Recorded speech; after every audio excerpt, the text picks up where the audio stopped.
Mahaprabhu was doing Krishna Katha only with one person. And sense gratifiers also talk with their girlfriends and boyfriends one on one only. On ek hi batiya sari ratiya. I like you, I love you, I like you, I love you. The whole night they're talking like this one. Actually, that's a fact. One devotee told me when his karmi life, they were talking to whatever boyfriend, girlfriend, they will put a charge of 150 rupees that will go for one night, and they will keep on talking and they will stop when the charge will get, when the money will get finished. So we should be enthused by them, not instructed by them, but at least inspired by them to talk about Krishna. Preachers of Krishna consciousness is always beyond the clutches of death. So with all that, we'll let us go forward with our discussion of Bhagavad Gita. So we have discussed in sloka 4th,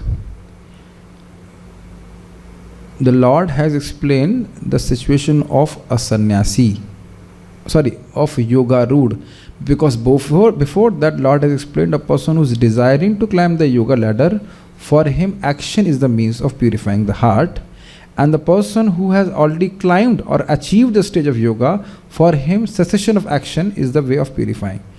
So then it was explained what is yoga rudha state. Yada hinendriya artheshu na karma suvanusajjate sarva sankalpa sannyasi yoga rudhastatojjate. When a person is not attached to objects of sense gratification, neither to actions which will bring about sense gratification, and when he gives up all sense desires, that person is called yoga rudha.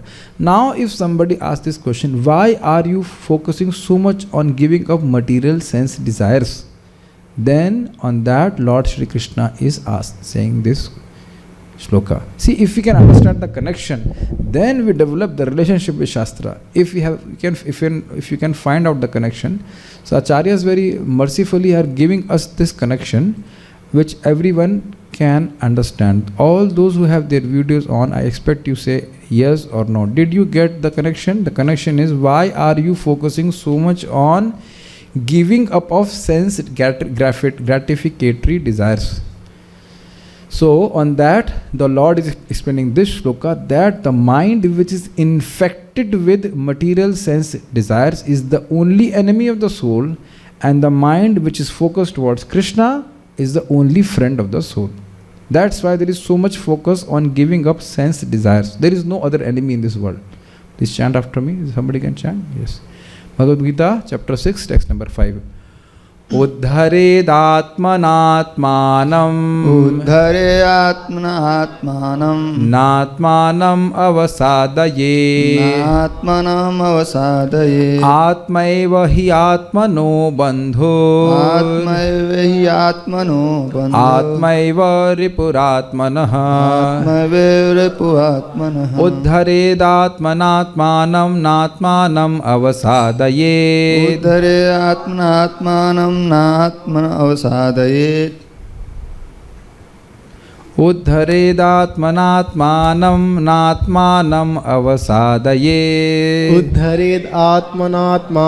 nātmānam avasādayet Ātmaiva hi ātmano bandhur Ātmaiva ripuratmanah Ātmaiva hi ātmano bandhur Ātmaiva ripuratmanah. This shloka is difficult to chant and difficult to practice. Okay. Don't give comment unless you hear the whole shloka. At least be somewhat patient, my dear boy. At least hear the shloka. We will accept your comments. We will accept your class also, but at least hear one time. Is it not? I don't expect that you understand before I explain. That much I don't understand. At least sun to lijiye ek baar. Okay. This is a very often quoted shloka whenever we talk about art of mind control. One must deliver himself with the help of his mind and not degrade himself. First thing what you are learning is, we are the cause of our own deliverance. Don't blame others. First point. You are sitting here not without the help of your mind. In the mind there was a sankalpa, there was a desire, I will go to Bhagavad Gita class. And the mind can also desire, I will enjoy sense gratification, I will watch a movie or anything. And if we act on it, so we are helping ourselves either to degrade ourselves, or we are helping ourselves to elevate ourselves in a consciousness. So we cannot blame others for our degradation. See, you cannot put on others. Krishna himself says, one must deliver himself with the help of his mind. Without the help of the mind, can you hear what I am speaking? Is it not? So you are hearing with the help of the mind only. You know that the senses cannot act unless your mind is attached to your senses. Is it not? This is understood. If the mind is somewhere else, even if lot of sound is there, you can't hear what is there. You must have experienced that many times. The mind is the friend of the conditioned soul and his enemy as well. So, let us first read the Anvaya. Atmana, it is in third, Titiya Vibhakti, with the mind or by the mind, Atmanam uddharet, Atma ko, the conditioned soul must deliver himself. You see, both are Shabdaroop of Atma only. But in one case, Atma refers to mind, in other case, Atma refers to the soul. Atmana refers to mind, through the mind, and Atmanam means refers to the soul. Atmanam uddharet means through the mind one should deliver the conditioned soul, which is trapped in the cycle of birth and death. Is this point clear? Atmanam na avasadayet, and not degrade oneself. Avasad means to degrade oneself, to fall down again in the whirlpool of material existence. One should not allow himself to degrade himself. He, indeed, Atma eva, here Atma refers to the mind. The mind certainly is Atmanaha Bandhu, the friend of the conditioned soul. Atma eva ripuhu, and the mind certainly is enemy Atmanah, of the conditioned soul. So let us look at the Sanskrit. There are so many Atmas. Uddharet, Atmana Atmanam. Uddharet means one should deliver by the mind, Atmana Atmanam, the conditioned soul. One should deliver the conditioned soul by the mind. Na Atmanam avasadayet. One should not, so you should understand, translate like this. Na Atmana Atmanam avasadayet. By the mind, one should not degrade oneself. Is it very clear? Padho or mat padho Sanskrit. If we understand little bit Sanskrit, we can very nicely relish this sloka. Uddhared Atmanam, Uddhared Atmana Atmanam. One should deliver the Atma by the Atma. By the Atma means by the mind. Na Atmana Atmanam avasadayet. You can insert the word Atmana there. That by the mind, one should not degrade his Atma, his soul. Suppose I am a mode of goodness person in this life, and I purposefully allow my mind to touch mode of passion and ignorance. So by my mind I am degrading myself or not? And suppose I have been infected by mode of passion and ignorance, and somehow that I get association and I learn how to be in mode of goodness. So through the mind I engage by senses, good practices by which I'll elevate myself. What is the difficulty understanding? Clear? But this I have to do, is it not? I may, like somebody joins ashram, I can push him to chant, all that. Ultimately he has to do himself, is it not? All the tapasya of hearing Bhagavad Gita, taking prasadam, if somebody wants to cheat, how can you help him, is it not? Very simple. Khud ka vivek, one should have his own discrimination, that understanding I am suffering in this material world. And the suffering is there because I'm getting the body. I'm getting the body because I'm taking birth. I'm taking a birth because the mind has been infected or colored with material sense desires in my previous life. That's why I'm here again, this material soup. So this everyone has to understand for himself, for his own good. That's what is mentioned here. Atma eva hi atmana bandhur. Atma eva hi. The mind, indeed, only the mind is Atmanah Bandhu, is the friend of the soul. Atma eva Ripur Atmanah. And the mind itself is the only enemy of the conditioned soul. Now, it's very interesting. How can one object simultaneously be friend or enemy? That will be explained in the commentaries.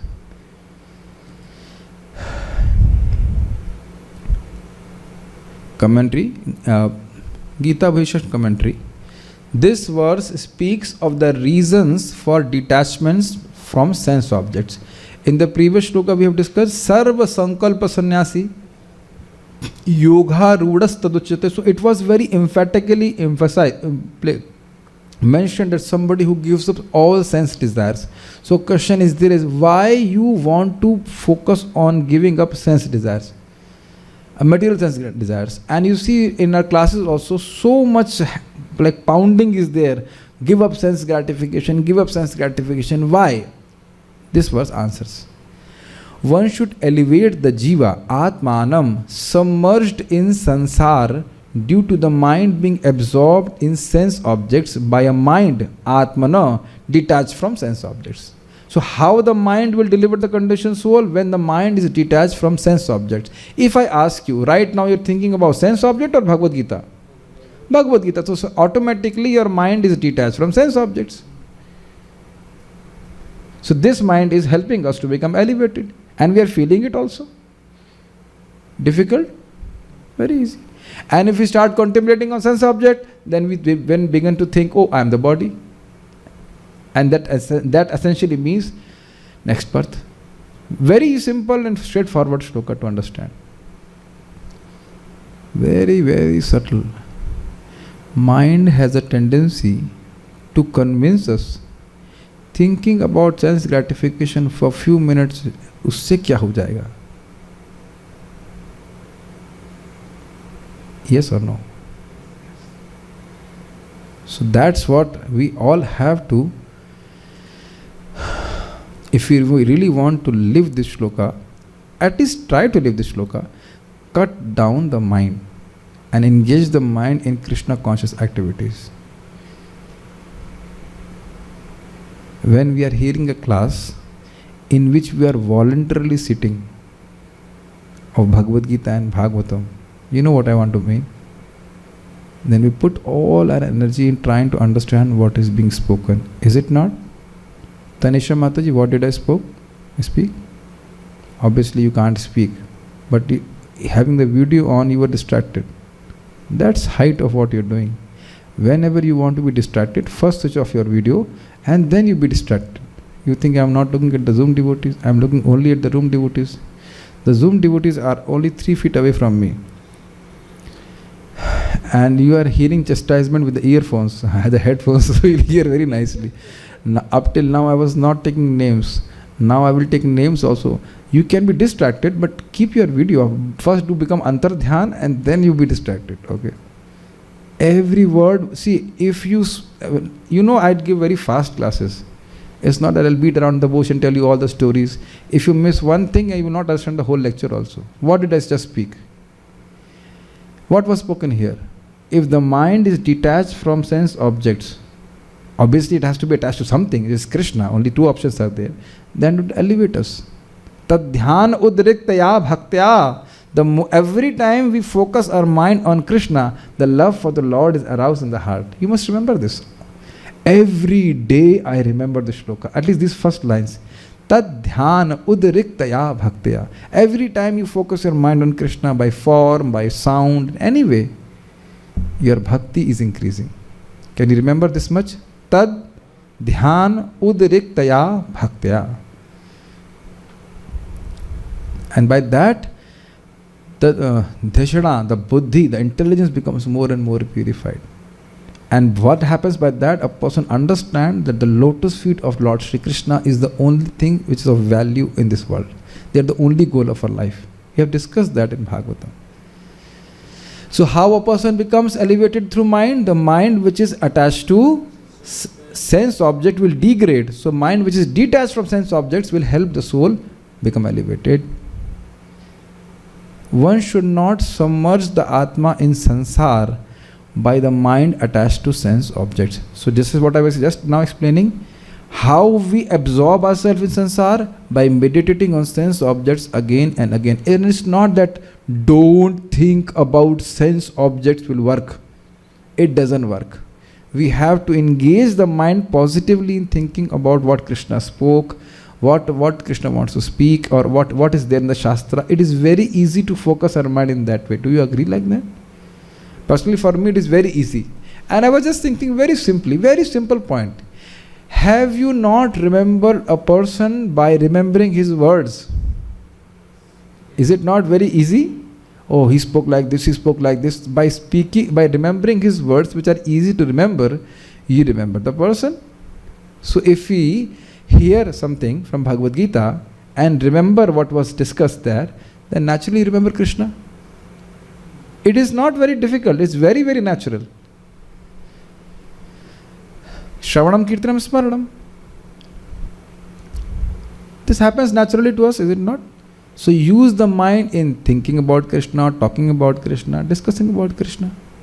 Certainly, the mind or Atma Eva is one's Atmanaha, friend, and the enemy as well. So, means there is no other friend or enemy. Think about it before you think that somebody is an enemy. Maybe some of us still think there are some people who are our enemy, but that's not what the Lord is telling. Maybe Shani Devata is my enemy, or whatever, any other Devata or any other person can be thought of as an enemy, but they are not creating sense desires for you. Our mind itself attached to sense objects is creating desires, and that will lead us to samsara. You cannot say, you brought me to samsara. It doesn't work like that, is it not? Did I bring to you samsara? Did you bring to you? It doesn't work like that. Our mind is bringing us to samsara. Everyone is hearing that? कोई दूसरा नहीं ला रहा है हमको. We ourselves are bringing. And you know that the person or object on which our mind is focused, we take that birth. So if the mind is on Krishna, go back to Krishna. Is it not mind as a friend? Yes, Prabhu.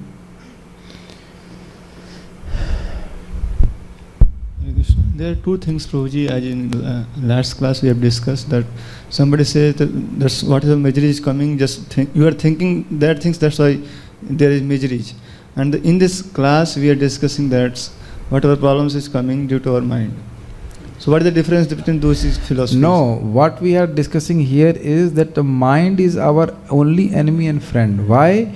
Because mind, if the mind is engaged in Lord's service, the mind will take us back to Krishna.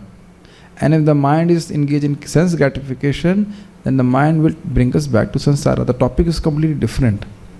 We are not discussing what is the cause of our misery. The question is, who is our enemy or a friend?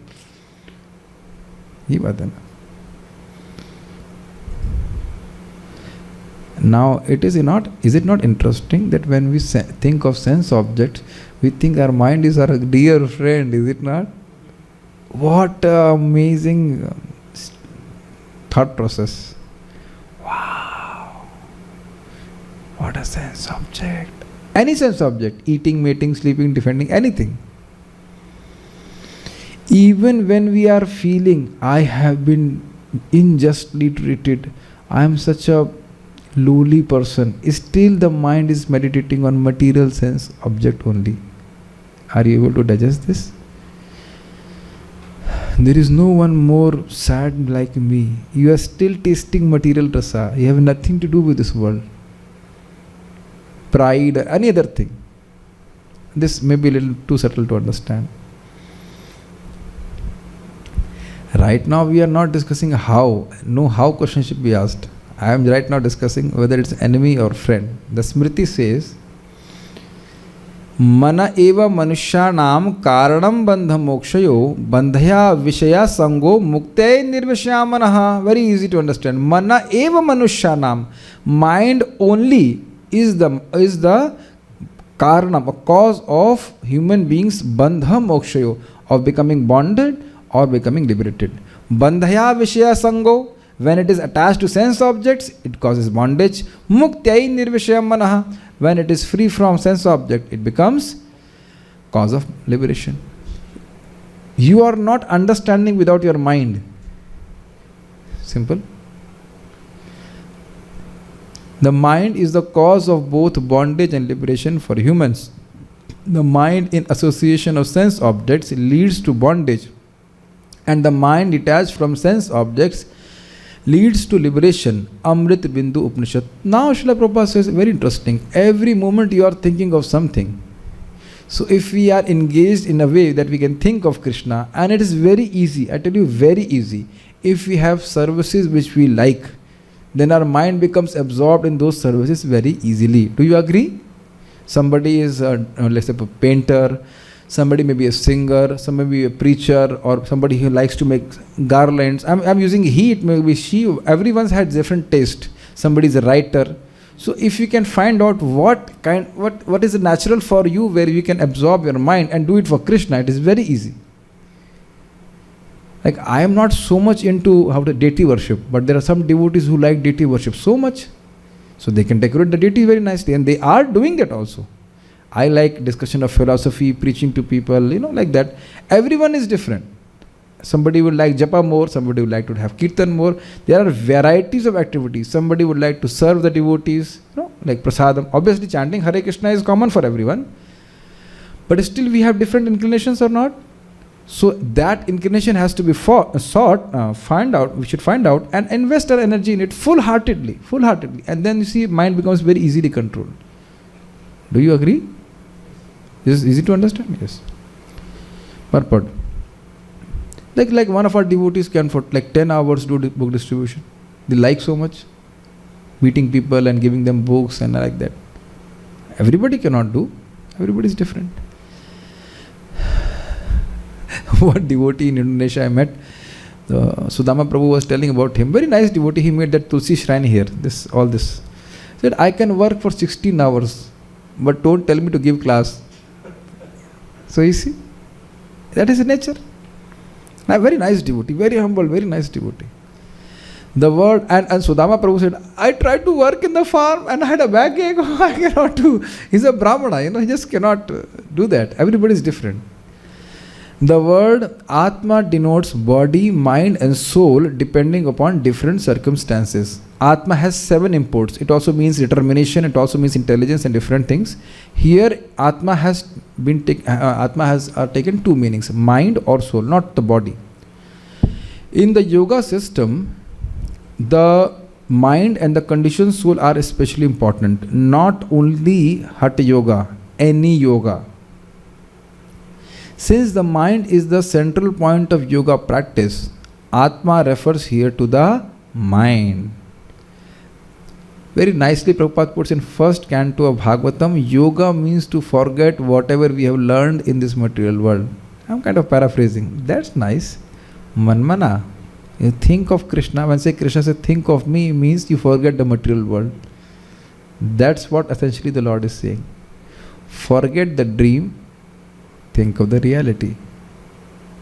This is what actually yoga means. Mana. Detach your mind from sense objects and think of Krishna. The purpose of yoga is to forget the world. Do you agree? I will give you evidence. Wherever and whenever the mind goes, you bring it back and focus on Krishna. That's what means to forget about it. The purpose of the yoga system is to control the mind and to draw it away from attachment to sense objects. This is very easy. It is stressed herein that the mind must be so trained that it can deliver the conditioned soul from the mire of nations. In material, hold on. What does it mean? It means mind should be trained to follow the dictates of the soul. I don't feel like going for Mangalarati. Who cares about your opinion, my dear mind? We have to go for Mangalarati. Today it is so hot, I cannot chant 16 rounds. My dear mind, you have to chant 16 rounds. Do you want to get breakfast sharp at 9 a.m.? Yes, I definitely want. So please chant 16 rounds. You have to train like a baby, Is it not? Mind is very eager to get very nice prasadam at 9 a.m. Would you like to have prasadam? Yes, yes, yes, yes. Exactly like a baby. Then please chant the 16 rounds.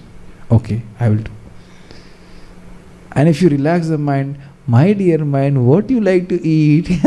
I like to eat you. Is it not? To eat me. So it's like that. It is stressed herein that the mind must be so trained that it can deliver the conditioned soul from the mire of nations. In material existence, that means it can be trained. People have trained their mind. In material existence, one is subjected to the influence of the mind and the senses. In fact, the pure soul is engaged in the material world because the mind is involved with the false ego, which desires to lord it over material nature. You know how it happens? Because of the false ego, we identify with the body and the mind makes all the plans.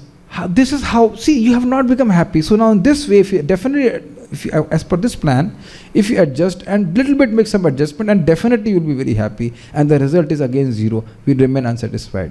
And it's the nature of material mind to remain unsatisfied no matter how much you give to him. There are some people who are like that. No matter what you give, they are always unsatisfied. How much ever you make nice food to give them nice food, chutney nahi thi, you know.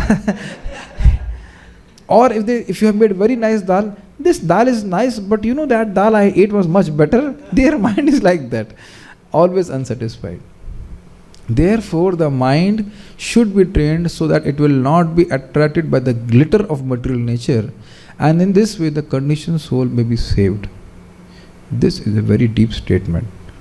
Many people, after hearing also, they are not saved from the glitter of material nature. What does that mean? Glitter can be, one glitter is beautiful woman, which only look beautiful. Nobody is beautiful.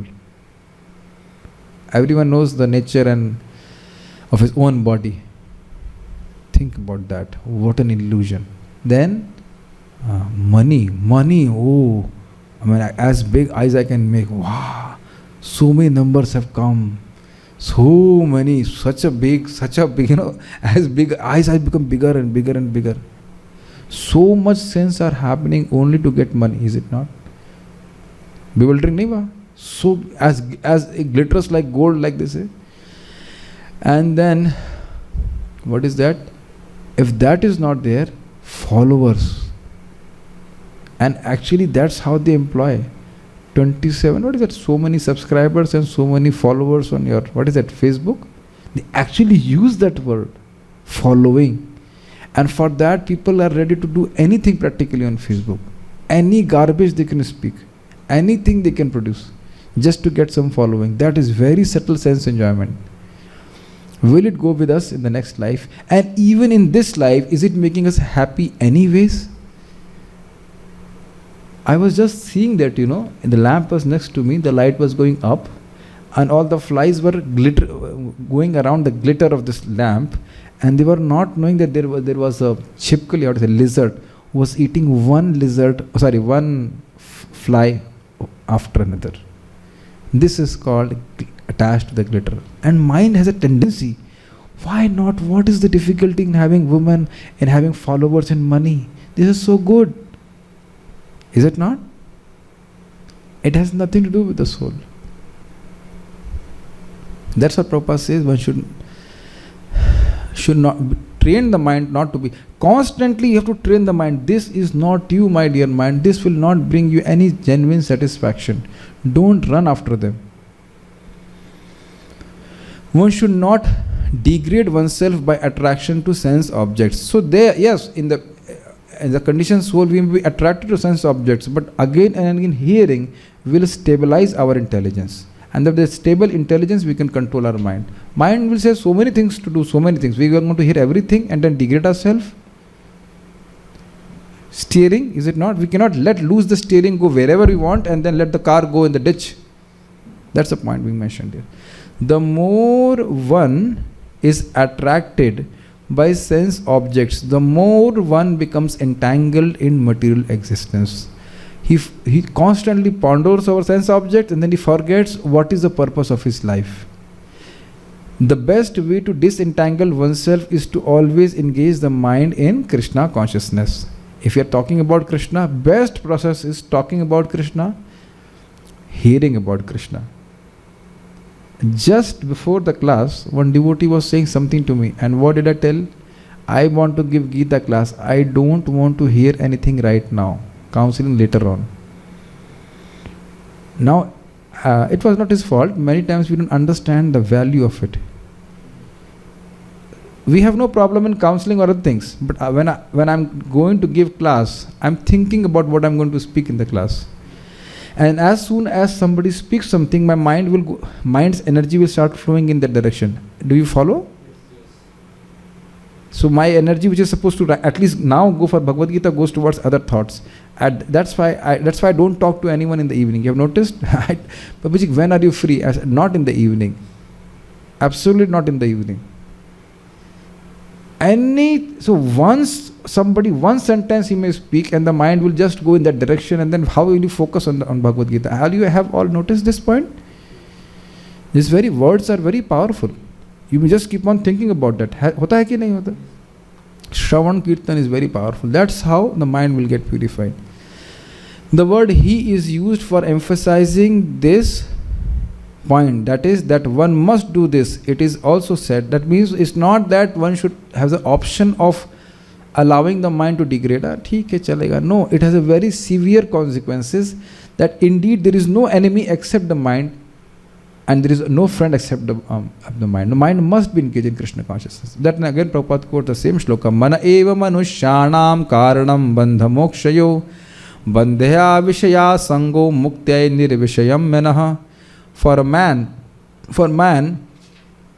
women also, mind is the cause of bondage and mind is the cause of liberation. Mind absorbed in sense object is the cause of bondage, and mind detached from the sense object is the cause of liberation. Amrit Bindu Upanishad. Therefore, the mind which is always engaged in Krishna consciousness is the cause of supreme liberation. One last point. Everyone should become responsible, as the Lord Himself has said, Himself. Next moment, what is my engagement for my mind? And if you know that story, there was a ghost who said, I will fulfill all your desires, but if I have no work, I'll eat you. You got it? You heard that? So the person says, okay, there's a pole, you go up and you go down, you go up and you go down. When I will service, then I'll call you again, you say go up and go down like this. Because the moment it just is released, it will eat. Now think about it. This we have never thought. I am thinking of some sense object, and I think I will not die now. What if I die now? It can happen. Now think, this is more heavy than what we are thinking. We think that for half an hour, 45 minutes, whatever, we are thinking of sense object. No problem. And what, suppose if we die, and have people not died, whom you know, suddenly? That heavy it is. Obviously, sense enjoyment desires will come and go, but we should at least try to practice to not touch them. Are you able to follow this? Touch, you understand? Even in Japa and so many things, it's not practice. It's not that we are perfect. We should practice to remain detached from that. And this will also not work. What will really work is if you have something which really, like, which gives you pleasure to your mind, in connection with Krishna, maybe singing or dancing or something, cooking, something for Krishna, which really enthuses you. In that way, the mind immediately becomes absorbed in serving Krishna. And hold on, the more the mind is engaged in Krishna's service, the more it becomes purified, then more it becomes disinclined for sense objects. So you see, a lot of help is there. Samajh mein aaya? The more the mind gets purified, the more it becomes disinclined to think of sense objects. It becomes boring. Not only boring, even the thoughts will not come. Or even if it comes, it just goes away. Are you able to understand what I'm trying to say? Only because the mind is impure, it kind of catches or hold on to the sense objects. It all may appear very out of the world, but this is how the mind, as the mind gets purified, the thinking of sense objects is also boring. And I'll tell you, This has been told again and again by serial Vaishnavas. The taste of Shastra. If we get taste of Shastra of Bhagavad Gita, Bhagavata, which itself is bhakti, the mind becomes detached from sense objects very easily. First of all, they themselves purify our heart. You know that when you read Bhagavatam, you chant Bhagavatam, that naturally Bhagavad Gita, Bhagavatam destroy our mode of ignorance and passion. So are you able to follow? This is very nice. Chant Hare Krishna and hear Bhagavad Gita and Bhagavatam. This is not my words. You please refer to 18th chapter, the austerities of mind. And there Prabhupada very clearly says discussion, and if you engage your mind in Vedic literatures, that is a very easy way to purify your mind. We are directly coming in contact with the Lord when we discuss Bhagavad Gita. Okay, I'll stop here. I'll just check if there are some questions. Okay. Waves come and go and we should not touch it. Okay, true. How long we have to fight like this? How long? We have discussed that. Yada. Yada means till the time you give up all sense desires. There is no other desire except Krishna. Prak sharir vimokshanad. Till that time we give up this body. But we must understand, it becomes lesser and lesser and lesser and lesser the more we engage in bhakti. See, devotees are in front of me only. You are not very old, is it not? We are every day discussing how many hours now? 3 hours in the night time and 1 hour in the morning, 4 hours. Do you really feel like that uncomfortable? Not, maybe little uncomfortable, but not that uncomfortable. So if the mind was not purified, how could you do that? Practically don't miss any classes, is it not? Every day. Prabhu is coming for the first, from the beginning only, playing mridanga and hearing and all that. If the mind is not tasting anything, how can you do this without any payment? And we are looking forward for it. At least me, other devotees also. Think about it. So if the mind has not got purified, why we are eager for all these things? So this is very interesting.